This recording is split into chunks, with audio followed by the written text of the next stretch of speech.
Previously on the BA Big Turbo Build Series, we witnessed my car put down a very disappointing 300 horsepower.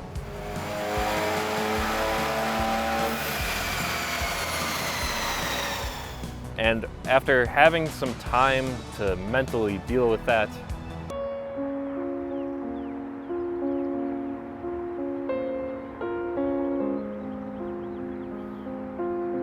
I've been able to determine why that happened and how to improve it. If you're new to the channel, this is my fully built B8A4 with a GTX 2867R turbo. And you're probably thinking 300 horsepower with that setup? Something's wrong. And while the YouTube experts would probably agree with you, it's not too abnormal for the setup that I had. And there were a few main reasons why. Mainly heat soak, fueling, and a conservative tune. And of course, a Mustang dyno. In the last episode, you saw me install an integrated engineering front mount intercooler to replace my ECS intercooler. Because after the last dyno run, Tyler from Ward Performance Tuning told me that that ECS cooler just wasn't cutting it. So I ditched that and put the IE front mount on. And after running a few logs, Tyler did confirm that the intake temperatures were lower across the board. So that's a win. But the biggest contributor by far was I had a stock fuel system on this car. Unfortunately, the stock high pressure fuel pump and injectors just can't keep up with a turbo this size, to the point that the night before I went to that dyno run, I was hitting fuel cut and had to have Tyler send over a more conservative tune just so it could safely hit the dyno. But there are aftermarket options to remedy that.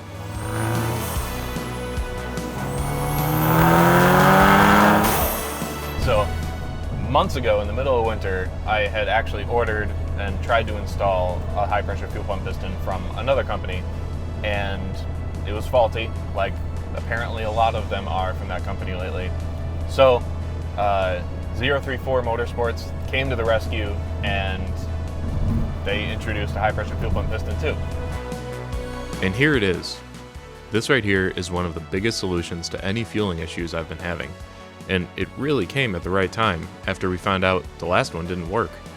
So I was a little nervous that this one wouldn't work either and was especially careful installing it.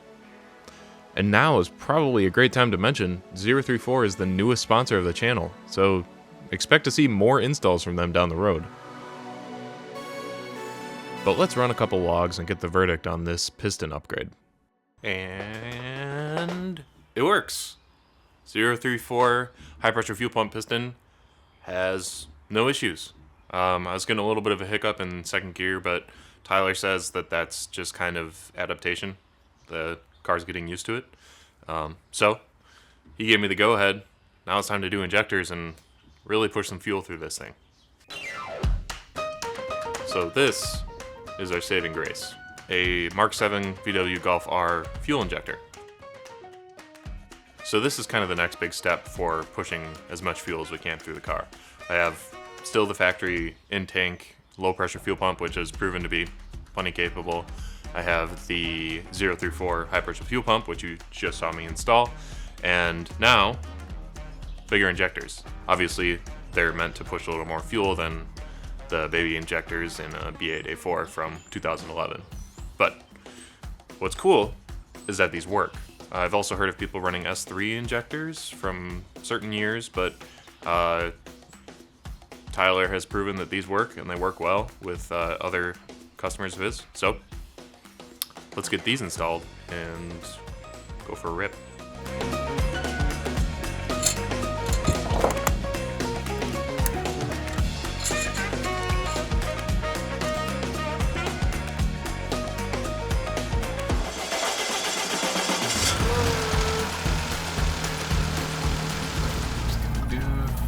Driving. Make sure it's running okay.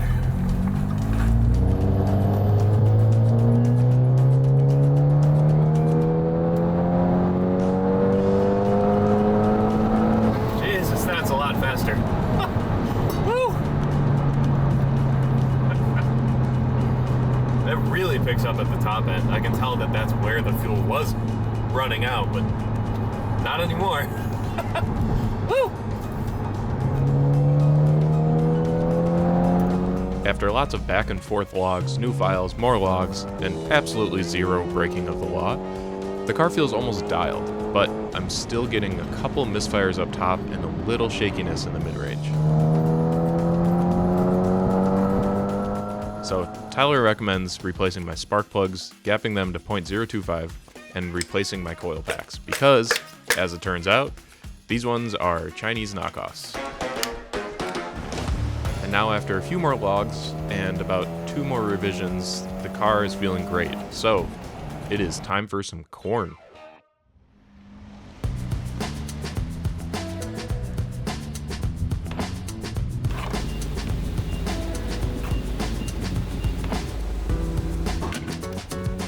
Okay, we got 5 gallons of E85 in the tank, as per Tyler's instruction. And luckily I had 93, like the perfect amount, because I got a full tank. So he told me as soon as I fill it up, flash the new file on. That's what I'm doing now. And then drive it around for quite a while to get the fuel trims evened out. And then when that's done, then we can start doing some logging. And he's warned me to wear my brown pants because it will make me shit my pants. So, I'm ready to defecate. We're recording. First pull, the E30 blend.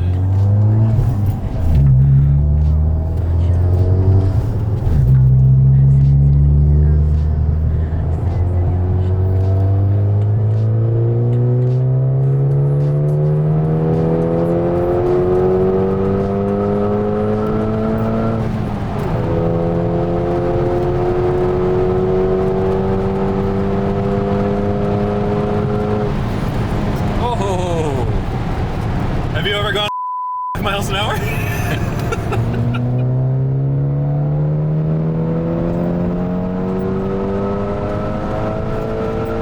Wow.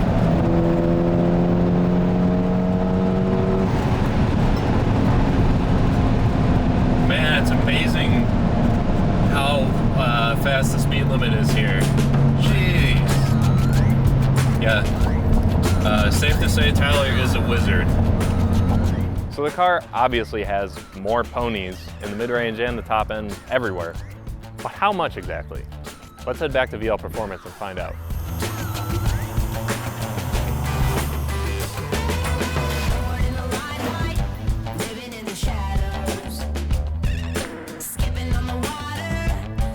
We're back at VL Performance today with the help of my good friend Scott to take over filming while I anticipate possible crisis mode.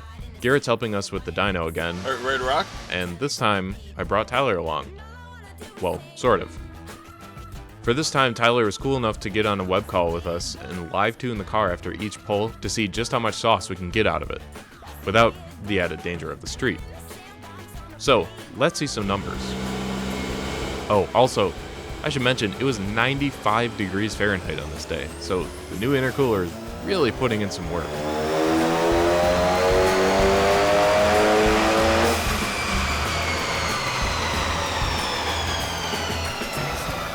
$380.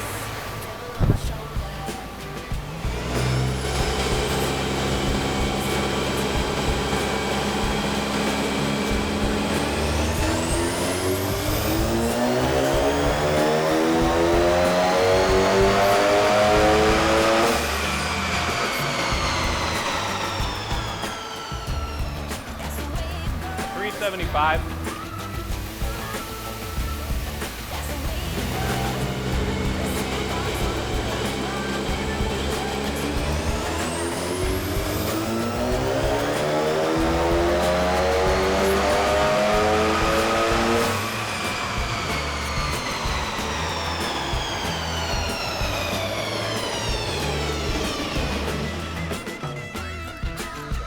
See those numbers?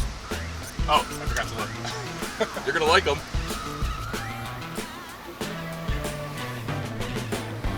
Hell yeah! 420. 422. 388. Holy shit, Tyler. 422, 388.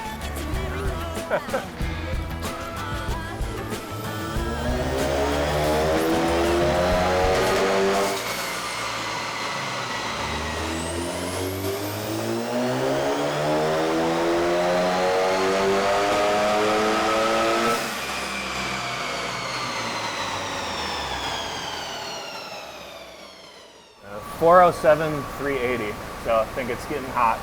And I don't know if you heard it, there was one pop in there, so I'll send the log. I'll send it over. Okay, so we did how many? 4 runs.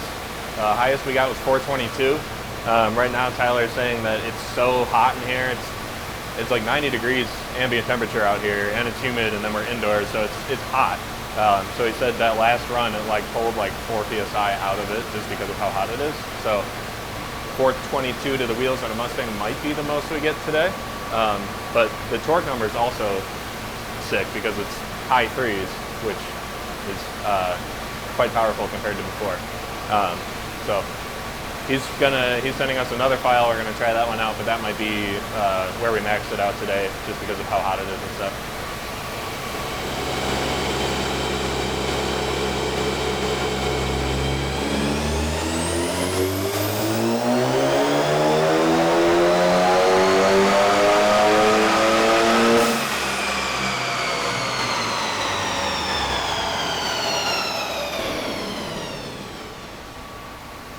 421 and 401. Hell yeah. 421, 401. Damn, that's nice. Hell yeah. 500 horsepower Boss 500. What? You have an actual 500 horsepower Boss 500. Okay. Like I said, we can, if you want to go for like the YouTube number, we can spray the intercooler too. How much, like, does that actually make a big difference? Yeah. Maybe so.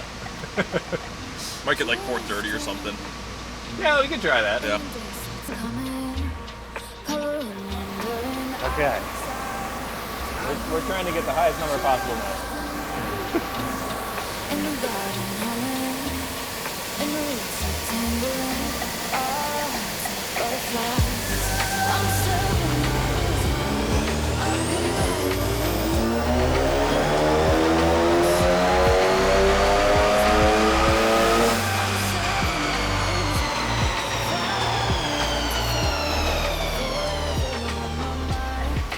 .427, 407. Oh, what's up?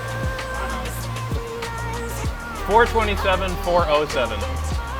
I think that's the best we'll do.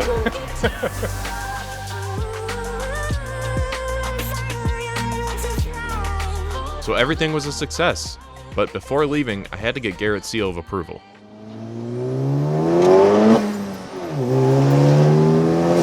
It's pretty decent. Yeah. I'll take it.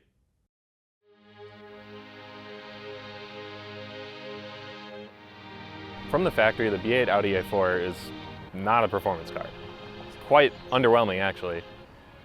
And as you've seen in the series, it takes quite a bit to get some impressive numbers out of it. But if you think about it, it's not that different from any other 4-cylinder car. I built the bottom end, I built the top end, I upgraded the turbo, the intercooler, the fuel system, the clutch.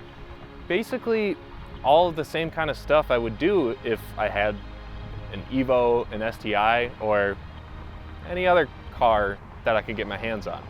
The one barrier all this time has really been tuning and fueling.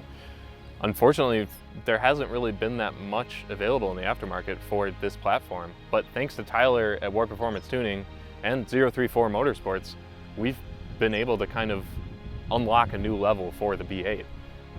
And obviously you can make these kinds of numbers on an MQB car or an S4 pretty easily now, but that's not really the point for me. It's not always about numbers. This was the first car I bought after graduating college. And I actually bought this car the week that I proposed to my wife, so it means quite a bit to me. I originally got it because I was so impressed with my brother's Mark 6 that I wanted something with the same engine, just a slightly different platform that I didn't have experience with yet. It was a daily that quickly became no longer a daily, which I'm sure you're familiar with. And after tearing the car apart too many times to count, I can finally say that I am totally satisfied with how this car drives. Last year, during my season finale episode, I talked about how that was how I thought the B8A4 should be from the factory. Well, forget about that, because this right here, how this car drives, is exactly how the A4 should feel. It's certainly not the low-end quick spooling car that it used to be, but the mid-range is so fun and responsive, and the top end just keeps pulling in every single gear. It is just perfect.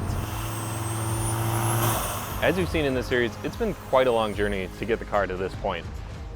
And I'm positive it's not over. We can still squeeze more power out of it with a few more modifications, and we haven't even touched suspension and brakes.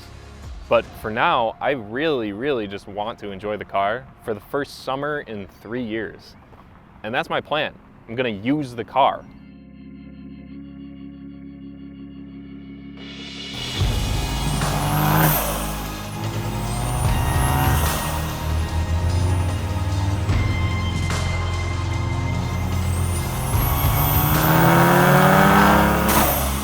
So, huge thank you to Tyler from More Performance Tuning and everybody else who's helped over the last couple of years.